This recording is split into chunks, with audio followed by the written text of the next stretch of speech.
I remember back in high school, I was 16 years old, and a group from my church, a small group, probably, I don't know, it's 10 of us or 15, that we went up to, from Tucson, Arizona to southern Colorado, Durango, and we were, as a program where we backpacked through the Rocky Mountains over a course of a couple of weeks.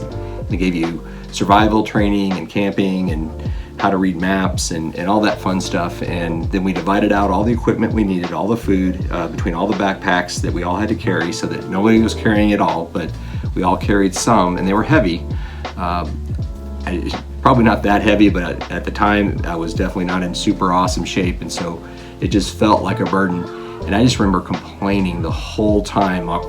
There were days I was just complaining about my feet hurt, my back hurt, I'm tired, this is ridiculous.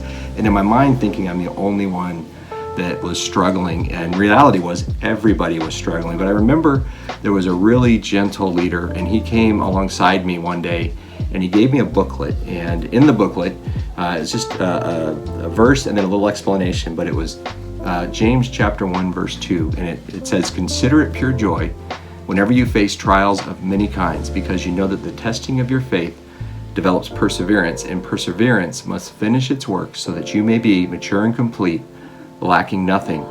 And I just remember concentrating on that, thinking through that. I was challenged by it. I had an open heart. I think at the time God allowed me to receive that message from him. What he was saying was, I think what he was saying was, stop complaining, I'm tired of listening to you. But what I heard was that this trial that I felt like I was on, the burden I was carrying on my back, and the trail that was hard, and something that was new, and just getting my body in shape for that was an opportunity for God to really expose my heart and to mold it and shape it into something different. And so over the course of the next week or so, I just remember God changing my attitude. And I went from being someone who was complaining and kind of lagging behind to really being a servant of the group, and being more quiet suffering internally, realizing that God was using that to grow me and to make me into something that I wasn't at that point.